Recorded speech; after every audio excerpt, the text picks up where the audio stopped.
Good afternoon. This is Noreen at the Healthy Peaceful Podcast. And today I have a fabulous guest, Priya Sookchand, who is an Ayurvedic practitioner and is currently working at the Maharishi Ayurvedic Wellness Center in Fairfield, Iowa. In today's episode, we are going to dive deeply into Priya's journey with Ayurveda, starting with her own personal journey of utilizing this ancient healing system to heal herself from an autoimmune condition, as well as her ongoing discoveries in the world of Ayurveda. Welcome, Priya. Thank you for having me. I'm so happy to be here. Absolutely. Absolutely. I so look forward to our conversation. Let's start off by just a little bit about your background.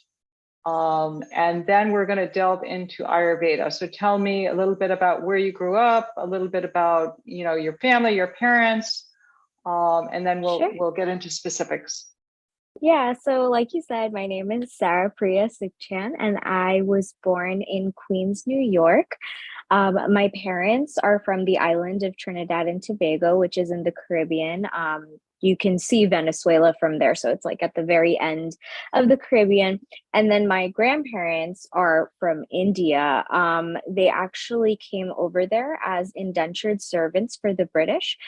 So I have a history in my family of indentured servitude, where they signed contracts with the British to come to the Caribbean and work on the sugarcane fields as well as the cocoa fields there.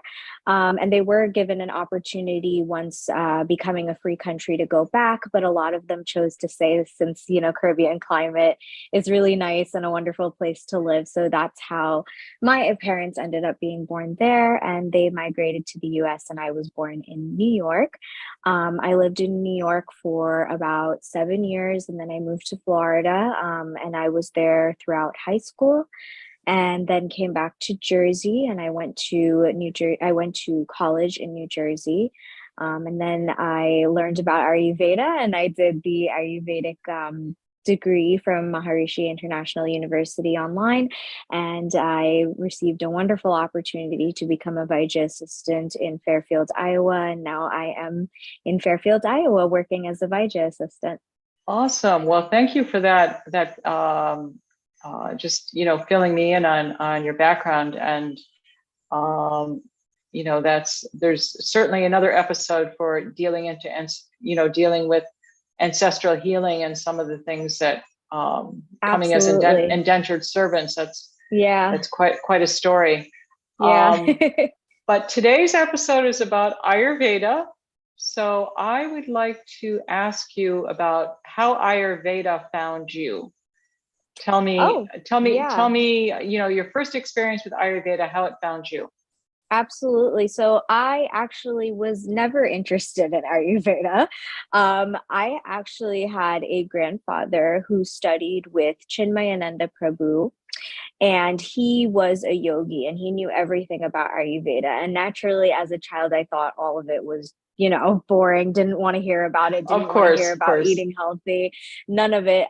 So I was introduced to it when I was very young, but it wasn't something I ever followed or practiced or anything like that. Right. I knew it was there. It just wasn't an interest for me.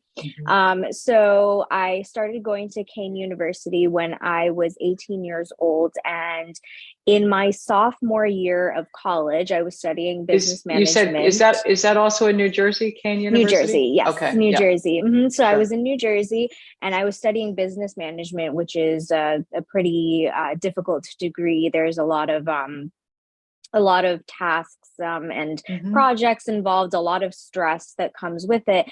And when I turned 19 years old, and it was in my second semester of my sophomore year, I was diagnosed with lupus, rheumatoid arthritis, and fibromyalgia. For a couple of weeks, they actually didn't know what was going on with me. I was, I'd wake up with some pains in my knees and my elbows and my shoulders and things like that. And I would just, think it was stress pain, pop a couple Advils and go on with my day, because I'm sure not used to something like that. And I'm thinking it'll just go away. And it kept getting worse and worse and worse to the point where I woke up one day and could not lift myself out of bed whatsoever. I was bedlocked. I couldn't move my shoulders. I couldn't do anything. All I could do was just scream. And my parents ran in and they saw the condition I was in and rushed me to the hospital. I stayed about 12 hours in the hospital. They pricked me a bunch of times, took a bunch of blood, ran a bunch of tests, and I came back positive for lupus, rheumatoid arthritis, and later algia. So, Well, let me actually just ask a question there.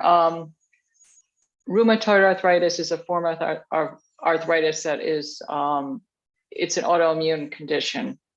yes, and that typical arthritis will affect the entire body. So it's certain arthritises could just affect the wrist or the shoulders or the knees. Rheumatoid arthritis could flare up anywhere in the body. Okay. And would you characterize, is fibromyalgia, would that also be characterized as an autoimmune condition as well? No, fibromyalgia is a muscular disorder. Sure, so it's more. I know of it's like characterized by a lot of fatigue. Mm-hmm. A lot of fatigue, a lot of depression, anxiety. It comes with a lot of brain fog. Sure. And then just burning pain throughout the body. You can very clearly tell the difference between rheumatoid arthritis pain and fibromyalgia pain, because one is like joint swelling and stiffness and inflammation where you can't even like move your joints and your bones are just very tender and hurt, whereas fibromyalgia is more of like a burning sensation in the body. It almost feels like you're being zapped by like electrical unit. Okay. All right. And lupus, just for our viewers and listeners who don't know what lupus is, describe. Sure. It's also autoimmune.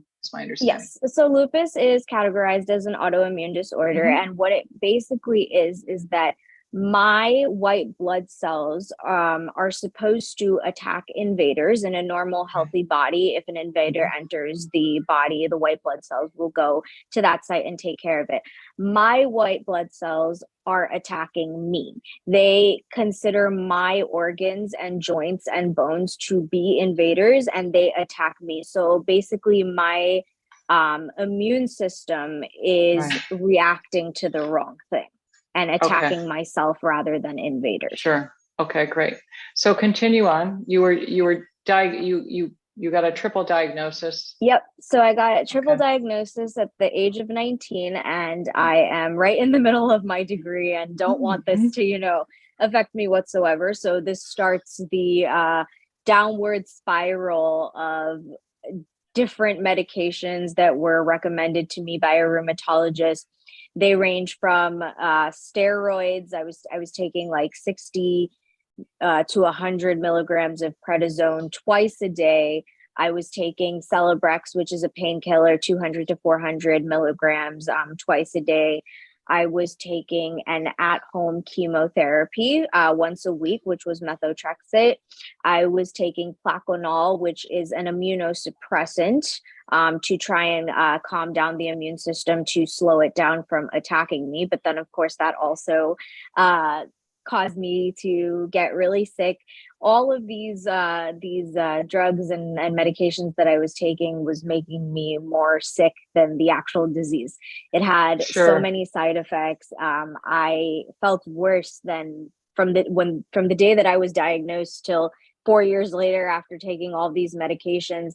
I felt so much worse. All my hair had fallen out. And I do have picture references as well if you guys would like to see that. My hair was falling out and I had rashes all over my face. Something typical to lupus is the butterfly rash, which is a rash that sits from your nose across your cheeks and then goes around like this. And then it also comes up here. So it almost looks like a butterfly on your face of a rash. So I had a huge breakout of a rash on my face. I weighed 160 pounds was my heaviest, and I'm 4'11" for reference. So I was quite heavy compared to how I am now. And I just never wanted to get out of bed. The fatigue was really bad. The depression was really bad. I hated the way I looked. I could barely move my body. I used to cry a lot because I would struggle with tasks that were normal to a child. Like, for example, I couldn't open a water bottle. I couldn't open a very heavy door. Things that are supposed to be normal for a 20-year-old and a 21-year-old. It was so hard for me to get off my bed, to like move my toothbrush when I'm brushing my teeth, to brush my hair and like move my hands back. Everything was so difficult that, you know, people wouldn't even think twice about. So it was a very hard time from the age of 19 to about the age of 23. And what's interesting is that I went to 4 different rheumatologists, one of which was the best rheumatologist in the country in Boston, Massachusetts.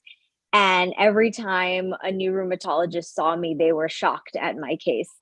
So it was really terrifying to know that I was a shocking case to somebody who's studied this for so many years. And I pretty much thought, you know, like my life was over, or it was hopeless. Like nobody could help me. Nobody knew what to do. Sure, sure. Um, Now, I just want to pick up on what you just said about they were mhm. shocked at your case. Um, is it because of your age? Was it because of your age, or because of the myriad of conditions that you had? So Exactly what was perplexing for them? yeah, so actually, no, so lupus is typically diagnosed between the age of 18 to 34. It could Okay. be earlier and it could be Mhm. later. Some children are born with lupus as well. If it was genetically passed down by their mother or any other relative that had it. So you can be born with it. But typically the age to be diagnosed is between 18 to 34 or 36, around that time frame. What was so shocking was that it is actually uncommon to have all 3 of those disorders at once.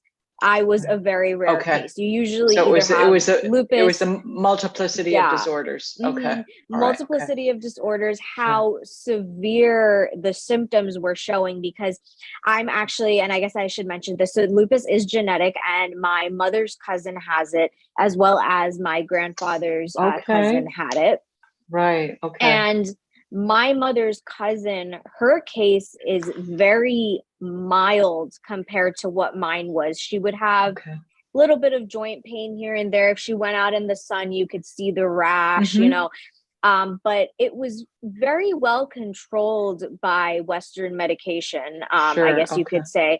And she was pretty much living a normal life, whereas I was taking a lot more medication than she was, and Mhm. it wasn't doing anything. All of the symptoms were flared. Nothing was in control. The rash was, they were giving me like topical Sure. steroids for the Yeah. rash. It was not going away. My joint pain did not cease even after 200 milligrams of a steroid. I was still flared up. I was still Sure. feeling pain after 400 milligrams of the Wow. painkiller. It So was it so was a during lot. this, yeah, wow, what an ordeal. During this 4-year period where you endured this, were you able to continue at school at all, or did you, or, how did that work out for you? Were you, tell me what your day typically looked like, what you were able to do. Sure. Yeah. So Yeah. for the first 2 years of being diagnosed with lupus, so I had 2 more years left of school to complete Mm-hmm. my bachelor's degree. Right. I pushed through it because I Right. was, very determined to finish it regardless. I wasn't going to let this hold me back because I was in such a state, like, why me? Why did this Right. happen to me? Why Right. of all people did this happen to me? Mhm. So I pushed my way through, which in turn made it a lot worse. It Of did course, of because I was course. just, popping a bunch of pills, going to class, staying up late, Right. definitely not drinking enough water, not taking enough Okay. rest. Yeah. For a lupus patient, I have been told by rheumatologists that the average amount of sleep for a person can be anywhere between 7 to 8 hours. For a lupus Sure. patient, it should be like 10 to 12. I see. So I So was, typically, yeah, I right. was not getting You that weren't, much you rest. weren't, I think in Ayurveda, they indicate that that's not listening to the body's own intelligence. Correct. Yes, I Right. was not We won't call it definitely crimes not. against Yeah. wisdom. I don't like that Yes. expression, but not heeding the body's It own was intelligence. a mistake in intellect for sure. Sure, mistake of Yes. intellect. Yes. So tell me, let's fast forward. You're able to do some academic work, and then when you where did these conditions bring you within that 4 years? So let's fast forward to the 4 years when you came upon Ayurveda. Where were you in your disease process, the pathogenesis at that point? Yeah. So How were you after feeling? Describe where you were. So after I graduated college, I tried Sure. doing jobs and I had to quit within 3 months because it wasn't working. Okay. I Okay. was bedridden for about 8 months. Yeah. And so I was basically, just kind of waiting. Like it sounds so bad, but I just wanted it to end. I was just kind of waiting for something to happen. Nothing was happening. And Right. we my parents had to go to Trinidad and Tobago for, I believe, was a funeral. And so they asked me if I was, well enough to come, and I wasn't, but I didn't want to, miss out on going back Right. to their country. So I was Sure. wheelchaired onto a plane, Okay. and I went, and And Trin- you were living in New Jersey at the New time. Jersey at the time. Okay. Yes. Yeah. So I went there, and Trinidad is a very, very hot country. It's right on the Okay. equator. It's a Caribbean Yeah. island. It can get Mm-hmm. very well over 100 degrees.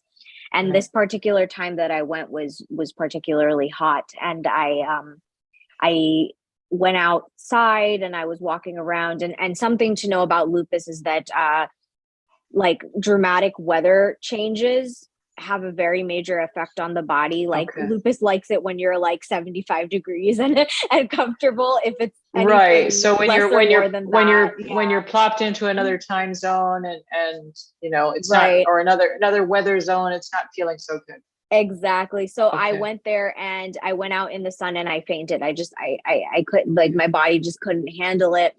And this woman, this bypasser, came and she saw what was going on, and she said, I don't know what's wrong with your daughter, but there's this really great doctor here on the island that I think could really help her. And his name was Dr. Nilash Ramnarayan, who runs the Ishtara Center of Trinidad and Tobago. Mm-hmm. And she said, it's very hard for him to, you have to book like months in advance to see him, but I do have an appointment tomorrow, and I think she may need it more than me. Take my appointment. And I till this day, I And consider that this was woman, just yeah, someone yeah. walking on the street. Wow. I believe in angels, and I think she might be one because I never That was saw her again. definitely Yeah, supportive nature there. definitely. It was something of the universe. It was Yeah. incredible.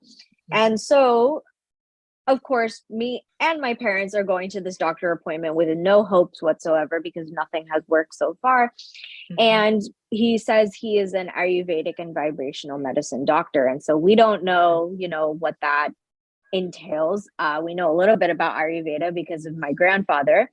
And he tells me, give me 5 weeks and I can change your life. And I said, no, you can't. Okay. So There's no way. you had a healthy skepticism. Yes, Right. definitely, for sure. I Okay. was like, he's Right. not going to change my life at all. Right. And so, of course, I wasn't working. I didn't have anything to do. I decided to stay on the island for 6 weeks, right? I Right. stayed, and I was given a change in diet, a Like change in you were given lifestyle. a certain Yeah, protocol. Right. a certain protocol, eating a little bit more healthier, focusing on rice and lentils and fruits and vegetables, and Mhm. a little bit more healthier regiment, eating a lot. I really didn't have fruits in my diet at this point, so Sure. it was Okay. a big change, and being on an island eating fresh fruit was nice, so I didn't mind it so much. Yeah. So he changed my diet. He put in a little bit of exercise regimens for me to go on walks and things like that. And then he gave me herbs, Mhm. different types of herbs I was taking. I at the time, I can't remember all off the top of my head, but I know a really helpful one was moringa. he was giving me moringa, which was helpful for the liver and just the overall detoxifying. yeah, Yep. detoxing of the body. That's what I started with the moringa. And then there was a series of vibrational medicines, as he called it, which was, as you may be familiar with, the gem light therapy, which was that he was shining light through a crystal into my body or on my body. And I would sit there for about 20 minutes with different hues of light, like certain, I believe, like if he shined the blue light, that was working on inflammation. If he shined red, that was working on red blood cells. It was all like this sort of technology that was really, really interesting. And again, I'm skeptical. I'm like, what's light and crystals? But you said, well, why not? I'm going to try it. Yes. And he also gave me, I can show you. So this crystal, he energized this using Vedic yantras. Oh, beautiful. Beautiful. Which I have not taken off in I've been seeing him for 5 years. And so a lot of it was recalibrating my body to back to pure consciousness, back to that vibrational essence of pure knowledge that my body already had. And then also taking the herbs to re-enliven those parts that have become weak, as well as the change in diet, the change in lifestyle, helping the digestion, get back to a better place. And he was right. In 5 weeks, I felt like a completely different person. I dropped weight like that. I went from 160 pounds to 120 pounds within 3 months. My hair started growing back, and I would love to show you. I hope that you can see it on here. So this was the rashes that I was talking about, the butterfly rash. And you could see like the chubbiness in my face. From the absolutely. And then my hair was like this, like you can't really see, but like that was I know, I see it. It's clear. It's clear. Thank you for sharing that. There was bald spots back here. So all of that went away. All my hair started to grow back. I slimmed down. My body started feeling so much better. And I was like, this is magic. like you were like, okay. Nobody was able to help me. Nobody. And you're thinking, you're living in a place that has the best doctors in the world, and you're relying on that medication so hard, and then nothing is working. And all of a sudden I'm taking something from nature, plants. They're giving me plants. They're giving me food that grows in nature. They're just asking me to make small changes in my routine, wake up a little bit earlier, go to bed a little bit earlier, do little things that really, really changed my life. And I couldn't believe it. And I was like, I need other people to know about this. This to me was incredible. It sounds like in some ways he was definitely recalibrating your nervous system. Yes, 100%. My depression went away, my anxiety, from time to time, I think everybody has normal anxiety, but of course, I used to have panic attacks, and I haven't had a panic attack since I started seeing him. Yeah. Okay. Wow. What an amazing story. Thank you for sharing that. Of course. Yeah. I love just sharing that, because I feel like people should know they have hope. And it just speaks to, the power of nature, the power of Ayurveda, which is essentially you're aligning with nature and nature's rhythms, nature's vibration. Absolutely. So thank you for that. Absolutely. So I know this junction point is not the end of your journey. So no. Absolutely no. Now, where did you go from there with Ayurveda? That's now you wanted to know everything, right? Yes, absolutely. Okay. So as I had said before, I studied business management, and I slowly realized after this that I wanted nothing to do with a busy world. I learned from this doctor that a lot of the reason why I flared up is because I chose such a busy and hectic profession. I chose to, so I was in sales. So that's very like, Yeah. like Oh, get okay. them, Sure. go, go, go, late Okay. nights, don't even take a break to eat or drink some water or take a nap or Right. anything. You go, go, go. And that is what was making me sick. I learned so many things Yeah. about my body and how I was mistreating it. And it was like such simple changes that you could make over a course of time. I was like, I need to know more. I need to know more about this. I only know how to heal myself, but I want to know how this can apply to any disease, really. So, Mm-hmm.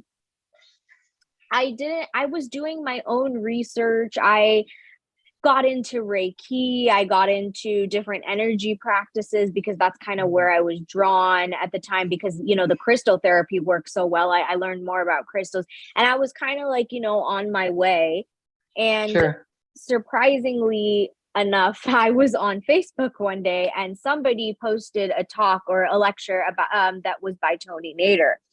Okay. And I didn't know And who just Dr. for yeah, Dr. Naders is Yeah, the leader of the Transcendental Meditation Organization.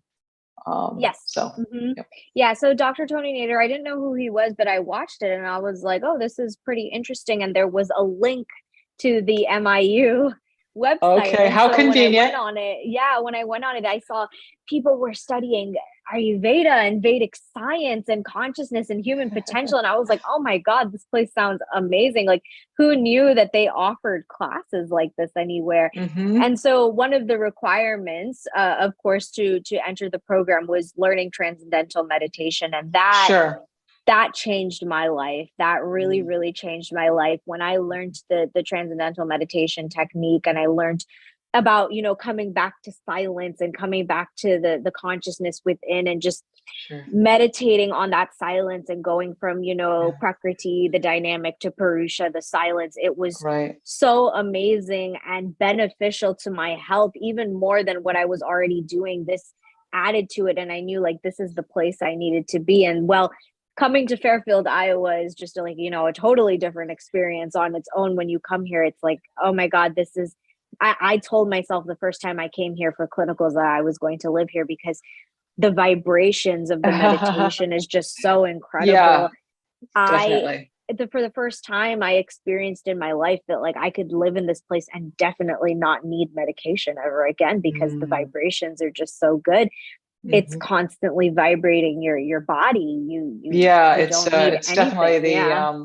the collective consciousness. There's no doubt. Yeah, So, yeah. And so I went um, through 3 years of the master's in Ayurveda integrative medicine. okay, And that was online. And of course, I was sure. visiting Iowa quite often to Mm-hmm. do my clinicals. Then COVID happened and we had to do our clinicals online, but I still got a taste of it and knew I wanted to Okay, all come right. here. So Yeah. you had visited Fairfield during your academic studies. Yes. Okay. Yes, I did. I did. And so when I graduated in December of 2021 and I was doing a job at this point in time, I was actually able to keep a job. So I was a Oh, that's healthcare good. yeah, I was a More than healthcare 3 months? representative. More, yeah, I Okay. was at a job for Okay. 2 years. Yeah, That's I was at a great. job for 2 years. Yeah. I was a healthcare representative for an insurance company and it was a great Okay. job, but again, that was very customer service oriented. It was very stressful and I knew I Yeah. had to kind of get out of that. I was Yeah. just, doing it for the paycheck and not because it was something I loved. And Sure. You're supporting your yeah, studies and yeah. absolutely. Yeah. So once I Okay. graduated, I told myself, hey, if I've graduated, I got to find something that's actually going to be beneficial to me Right. and, beneficial to what I have studied. And Mm-hmm. they would just so happen to, be looking for a Vajas assistant for Vajas Sangeeta Sharma, which is one of our Vajas at the Integrative Health Center on the Maharishi campus at the Peace Palace. She is a PhD in Panchakarma and she's an expert in Panchakarma. And so she does, consultations, regular No, consultations for people who just want. that's great. A couple of things I want to pick up on there. The word Yeah. Vaija means It just means learned person, but it right. refers to doctor. So Sure. she's a doctor of So Ayurveda. a doctor of Ayurveda. And then Mm-hmm. the term Panchakarma that you described? Panchakarma means 5 karmas or 5 actions. It is a series of procedures that a person can go through over a course of as little as 3 days to as long as a couple of months, where they go through different treatments according to their body and their lifestyle and their routine. They'll go through these treatments that will basically be a complete detoxification process and make their body brand new.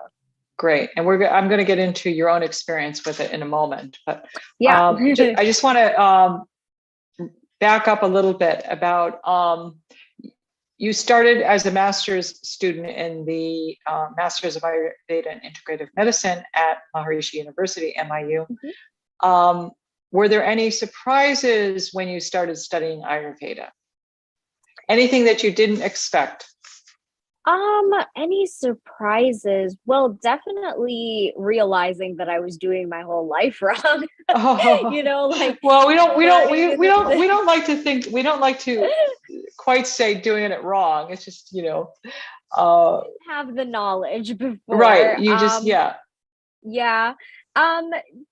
What was surprising about me is, or about the program to me, was that every body or a body organ system had a relation to elements in the world. So everything came down to the elements. Everything came down to earth, water, fire, air, and space. And all the bodily organ systems relate to that in some way. And so something that was really interesting about it was that if you could get your body back into perfect balance with the elements, or with what we call the doshas, which is Vata, Pitta, Kapha. Vata represents the air and space in your body, and Pitta represents the fire in your body, and Kapha represents the water and the earth in your body. If these 3 doshas, or the elements combined it together, Vata, Pitta, Kapha, could come back to balance, then you would have no ailments whatsoever, no problems whatsoever. And that was very amazing to learn, that it was just that simple. Beautiful, beautiful. Yeah, it's that is amazing. It's kind of like, the simplicity of Ayurveda, when you get down to its essence, there's a lot of simplicity there. It's kind of like, one guest that I had on the podcast, he indicated that there's one cause of disease in Ayurveda, and that is essentially mistake of intellect. Yes. You know, just not really listening to the body's inner intelligence. So I love that. There's one cause of disease. And thank you for sharing that about you know, how you came into Ayurveda, and just thinking about Ayurveda in terms of the elements, and the elements as they relate to the doshas, and everything in nature is a combination of elements and doshas. So thank you for that. And so surprises along the way. And how about things that you implemented in your own life over that 3-year period that were significant for you, or were practical, and something that you're happy to share with others? Yeah, so there is a Ayurvedic morning routine that I did not jump on it immediately, but once I did, I realized it was a life changer. You know, Ayurveda suggests that you wake up somewhere between 5:30 and 6:30 in the morning, and you do a regular morning routine, starting with tongue scraping. And what this does is, so that white coating that you have on your tongue is actually considered ama, or toxins that come up from the body, from either the brain, nasal passages, or up from the throat onto the tongue coating. So just scraping that for a good 10-15 minutes in the morning until that white coat comes off is very, very beneficial for the rest of the day, because it is clearing your mouth of toxins, as well as tongue scraping stimulates the digestion. So it gets your body ready to be hungry and eat something to digest properly, and get those nutritive fluids running through the body from that good digestion. So starting the morning with tongue scraping, and then The next thing that is typically done is oil gargling. And what that is warming up a little bit of oil based on your body type. It could be, sesame oil, olive oil, coconut oil, depending on your body type. You will gargle some oil for about 10 minutes. And this really helps with mouth health, overall getting all that bacteria out of the mouth. And it also helps with the nasal passages and the throat and everything like that, just cleansing that and pulling any extra toxins that may have been left behind from the tongue scraping out. You would do that gargle, and then afterwards is nasya. And what nasya is inhalation of oil. So you would lay at a 45-degree angle, and of course take an oil that is prescribed by the Vaidya, so that can be sesame oil, or it can be Brahmi oil, or any different oil that the Vaidya suggests for your certain case. And you would drop the oil in your nose and pull up until it gets to the back of your throat and spit. Right. And what this does is it completely clears the brain and nasal passages. Nasya has actually proven to help with all sorts of mental disorders, such as anxiety, fatigue, it's good for brain fog. Yeah, Sure. it's really, really good. Yeah, for just clearing out those nasal passages and brain passages and everything like that. Another thing that can be done in the morning is full body abhyanga. And what abhyanga is a very, very, very oily massage where you take lots of oil and just rub your body for a good 15 minutes. This really helps the body just kind of move around any of those toxins that need to be moved around so that they're not, stuck in one place. Oleation is a beautiful way to just kind of get those toxins moving, followed by a hot shower, which will heat up those toxins and get them kind of moving closer to where they need to be eliminated, followed by a bowel movement, which would fully eliminate those toxins. So this is the typical Maharishi Ayurvedic morning routine, which really just kind of helps you wake up and feel fresh and get rid of those toxins for the day, and any toxins you accumulated from the day before. That full body massage with hot shower and elimination will really, really help. Absolutely. That's beautiful. So, people sometimes are resistant to adopting new habits. And, that's not unique to Ayurveda. It could be anything whatsoever, especially healthy habits. They say they want healthy habits, but actually doing it is a challenge for many. Any tips for our listeners or viewers if they want to, let's say they want to start oil pulling? The oil gargling. How do they get themselves to do that for 10 minutes? Yeah, so I am I am amongst those people. I didn't want to do any of it in the beginning because it just seemed tedious and it makes no sense. Because Americans want to feel the benefits, and how long is it with Americans? It's like, when am I going to feel the benefit? So something like oil pulling, when will they start to see a benefit in that regard? Immediately. Okay. And that's not a joke, because when I started oil pulling, my digestion was very dull. I tended to not feel hungry at all. I see. So your appetite. As soon as I started doing the tongue scraping, right, you felt a difference. I started feeling hungry, and I was like, oh my God, I've never felt this hunger. But before, I could have skipped breakfast, maybe just a cup of tea, and I was fine. Now I need that full meal, which is so important to a healthy lifestyle. Like having a good breakfast is so important. And so my suggestion would be to take it one step at a time. So if you are, normally waking up at 9 a.m., and you really want to get on a good routine and start waking up at 6, I would move it to 8:30 and then 8 and then 7. You don't have to make dramatic changes right away. And I am, I have a little pitta in me, the fire in me. So I think I have to, do it right away. And that just discourages you. And I had to learn that, okay, if I want to change 10 things about my lifestyle, let me start with 3. And then I can incorporate another 3 in a few weeks once I've gotten a habit with it.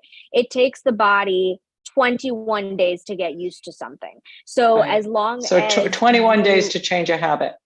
21 days to change a habit. So as Mhm. long as you can, if you want to choose one thing and stick to it for 21 days, after those 21 days, it'll pretty much become a regular thing in your everyday life. And it's totally fine to, say you want to wake up at 6:30 or 5:30 and start doing these things, and one day you just have to sleep. And if your body is demanding sleep, then it is needed. Yeah, That's one. Yeah, it's good to be have some flexibility, and you don't want to be rigid, even with Ayurveda. It's not about being rigid. absolutely. Yeah. Yeah. The number one thing that's important in Ayurveda is listening to your body at all times. And so Mhm. if you do need that extra hour of sleep and can't quite make it to 5:30, but you think you can make it at 7, that's such a good place to start. And my biggest tip for that is taking it little by little.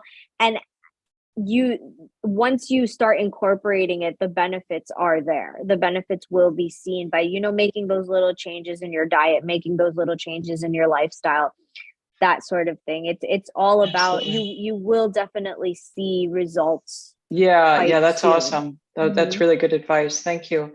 And Hmm. so I want to jump to your experience with, we talked a little bit about you're working at the Maharishi Health Center, and primarily they're offering the Panchakarma, which is the detoxification, purification procedures.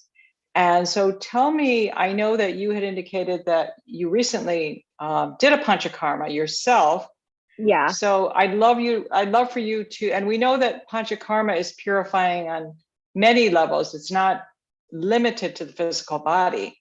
Hmm. So I'd love to hear about your experience and the benefits that that you received, and Absolutely. Yeah. any challenges that came up for you throughout your Panchakarma. Sure, sure. Yes. So, of course, my Vaija that was guiding me was Vaija Sangeeta throughout the whole process, and she's absolutely wonderful throughout the entire thing. She was Mm-hmm. extremely helpful.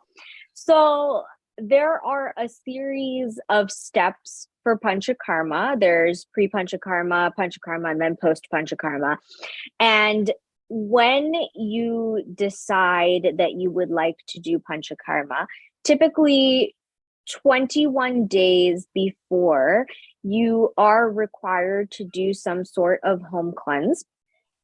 And that home cleanse will typically have steps that start with digestion enhancement and toxin removal. So, the digestion enhancement and toxin removal will usually consist of you taking herbs that help with digestion, or a tea that is recommended, like a tea that I know Vaija Sangeeta really likes to recommend is CCF tea, which consists of cumin, coriander, and fennel. And sometimes some Sure. ginger is added in there if the digestion is really dull. You would do this for a series of days. Then, once your digestion is stimulated and a lot of toxins have been removed from the digestive tract after doing this, it's called amapachana, which means toxin removal, and agni deepana, which means enhancement of fire in your digestion. So Once you're you're doing both simultaneously. You're Yeah, both of them can be releasing done at home. simultaneously. You're doing procedures that you have a protocol that's going to release toxins, but you're also stimulating your digestion. Yes. So Okay. once it's been determined that you've done that for enough amount of time, which is usually about a week and a half or so, Mhm. then you will do 5 days of internal oleation. And what that is usually taking ghee, or if you don't take ghee, there can be other supplement or substitutions for that. But typically, it's done with ghee, and sometimes it can be done with herbalized ghee, depending on your situation. For example, I took Indukantagritam, which is a specific ghee that is for autoimmune and pain in the body. There are certain herbs in there that help with my specific condition. Mm-hmm. And every day the dose of ghee would be increased. So on the first day you would take 2 teaspoons of ghee, then 4 teaspoons, then 6, then 8, then 10. And what this is doing is, once you have stimulated the digestive system and once you've started getting those toxins moving, the internal ghee will start to really get that toxins oleated and moving in the body. It'll start it getting moving in the body. Then after the ghee is done, you will do roughly 3 days, or it could be less, of Abhyanga, which is the self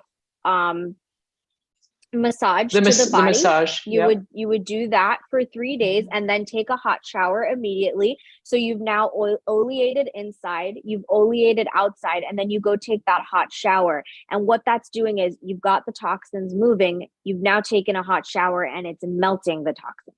It's melting the toxins and it's getting it even more moving.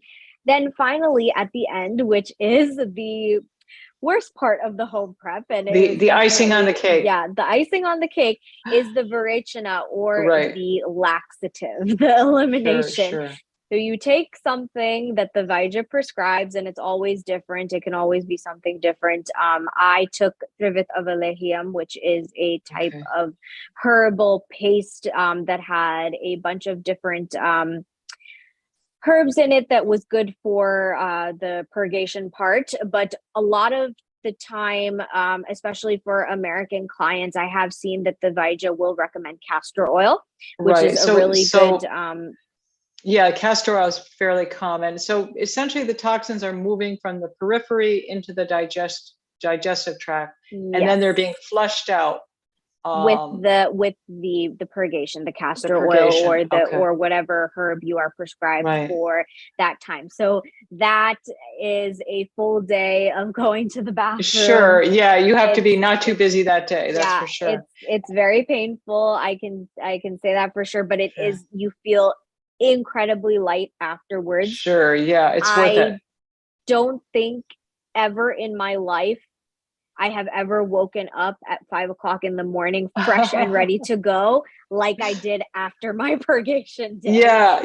So that was really, really interesting to see. At home, right? This is all happening at home. Yes, this all happens at home. This is the home prep part, and that's about a series of 21 days. Okay.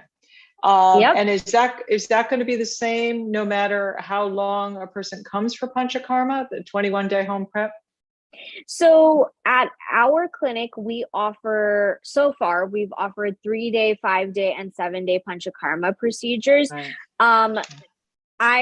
So usually that 21 days is about the time frame needed for those 3 amounts, 3 days, 5 days, or 7 days. Right.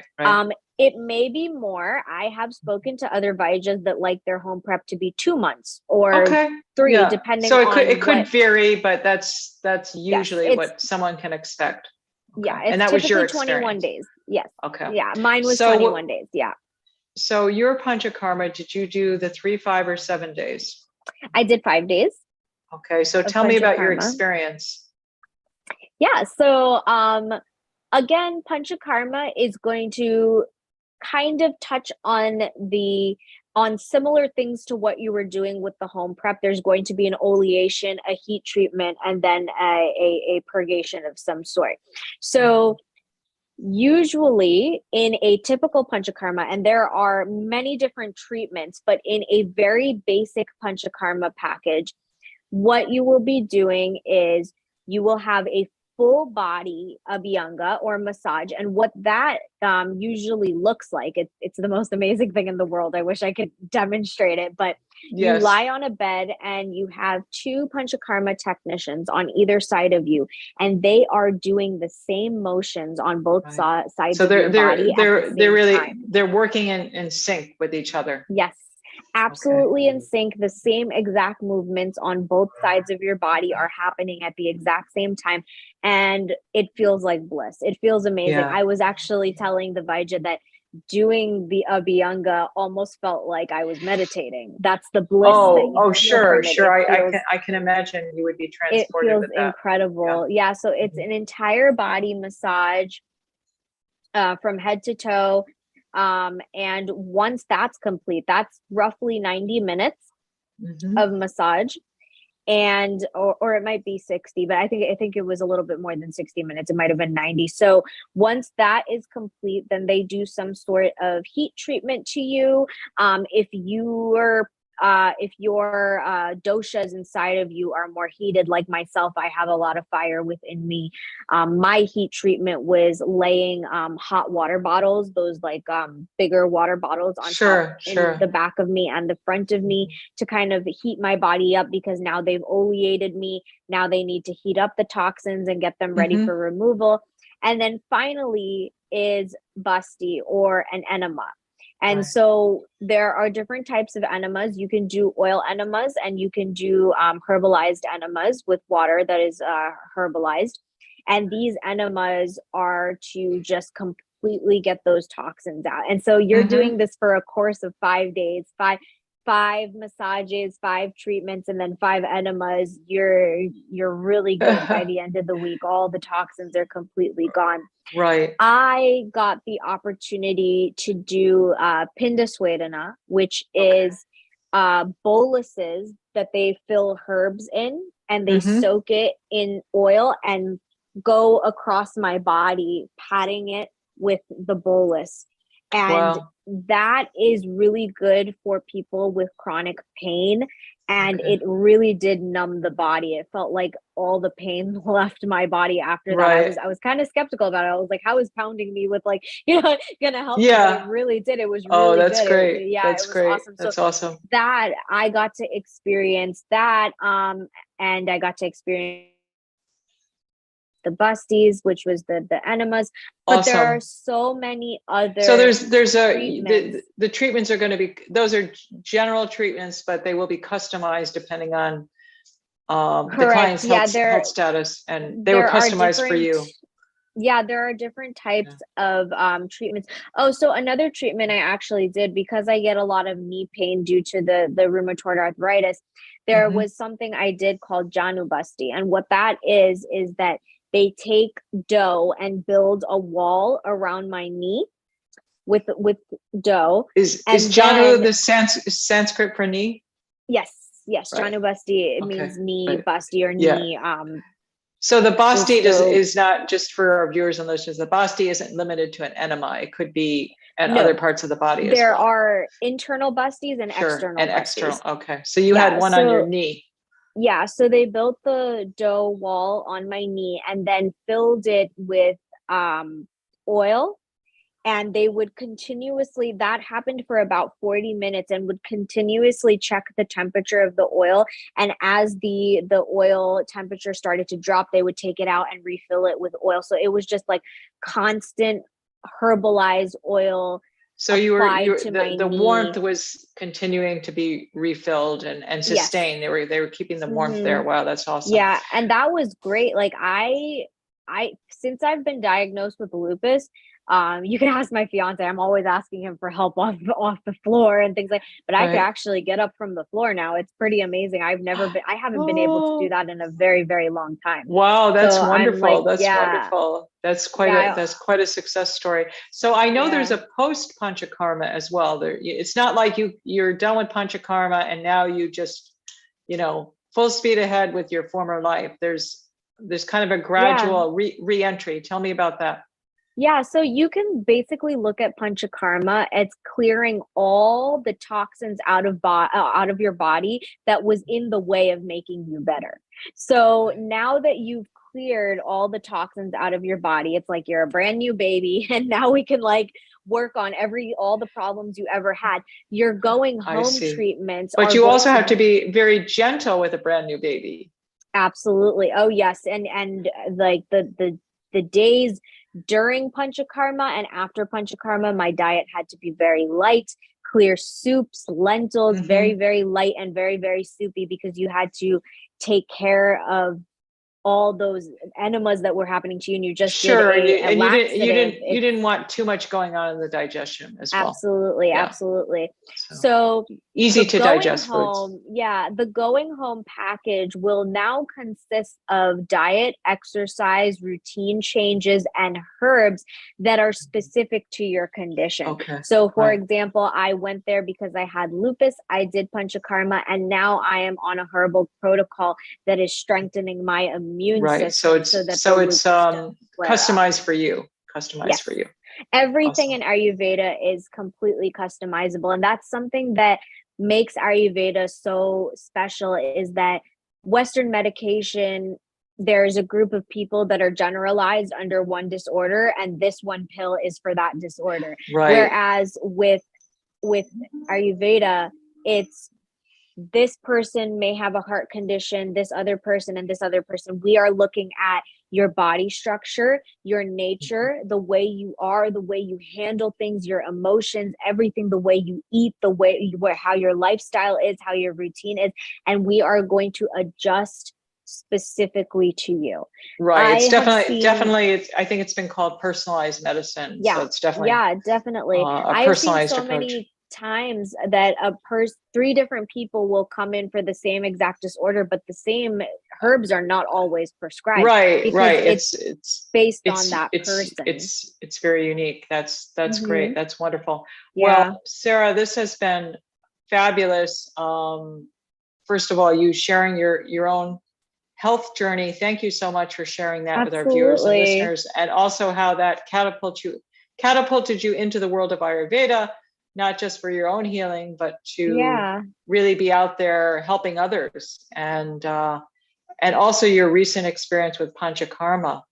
I do have one more question about Panchakarma, and then I want to move to the. I have a few questions for rapid fire questions that I'd like to conclude with. How does that sound? Sure. Great. I know many people have indicated that in Panchakarma, there's an emotional component, and it not only is clearing the body physically, but there's things that are, can you speak to that at all, to your own personal experience with that? Yeah. So the best way that I can explain it is you are going through a total purification physically, mentally, emotionally, and spiritually. So there's a lot of things that come with that, because especially when you talk about, transcendental meditation, when you're meditating and a thought comes to you while you're meditating, it's because that thought is trying to leave. So this cleansing period, I can attest to that. A lot of things that were deep inside of me from childhood, from my teenage years, from when I first got diagnosed, those things came up, and I cried and I got angry, and I realized it's because my body was trying to get rid of it. So yes, that you were also releasing emotional toxins. Absolutely, absolutely, yes. Okay. And I as I'm taking the herbs that I'm taking post Panchakarma, I'm noticing that every day that like something will come up that I haven't thought about in years, and I'm like, wow, that was still trapped in my consciousness. Like that's crazy. Yeah. And then I will, sit with the thought and release it, and then I feel so much better. So yeah, if it is an emotional roller coaster for sure. It is definitely something that, if you feel like there are things that you haven't thought about in a while that may come up, it may very well come up during that time. But it is important to know that that's part of the cleansing process, and it is going to feel so much better afterwards. Right, and that it's a normal part of the process. Absolutely, and, absolutely. These emotional tendencies they're lodged in our tissues. So to have tools like Panchakarma, which is a very profound tool, to release some of that as well as our physical challenges is really awesome. So thank you for sharing your experience with okay, I have a couple of questions. Okay, what are the top 3 tips that you can offer that are simple yet profoundly healing? I mean, you did a lot of this with the morning routine, so I don't know if you want to add something there. For sure, and look into it so that you know what you're getting into, and trust the process, because it is one, and the results may not come immediately, but they will come. That's excellent. I think, I don't even think you need 2 and 3. I think if you can, lay aside, put aside your skepticism, be open-minded, and trust the process. Absolutely. the body has the unbelievable capacity to heal. So thank you for that. How about your greatest teacher of Ayurveda thus far? I'm sure you'll have many more coming. My greatest teacher so far is Vaidya Sangeeta Sharma. Yeah. I went through 3 years of Ayurveda, the Ayurveda masters, and I learned so much, but actually sitting in a room during consultations with a Vaidya and listening to little things that she recommends, it's just so incredible. And I would suggest anybody to have a consultation with her, because she just, there's so much knowledge that she has in her back pocket. It's amazing. Yeah. Well, that's wonderful. Well, just having the opportunity to be in the presence of an amazing healer like that is a real gift, Yeah. Do you have a favorite book about Ayurveda? A favorite book? Well, I do like reading the different Veds, and those are kind of hard to read, like the Charak Samhitam, and it has good knowledge, but they are a little bit of a harder it's you're talking about the source text of Ayurveda. Absolutely. How about for somebody who's coming into Ayurveda, who doesn't know anything about it? What would you recommend as a resource? It doesn't have to be a book. It could be a podcast. It could be another media source. Yeah, as a resource for Ayurveda, I would suggest, I have so many books. I'm trying to think of my favorite one. Let me take a look here. Let me see what I have. I have all my books over here, and I just want to see. So one of the books that I really like is The Secret Life of Plants by Peter Tompkins. Oh, beautiful.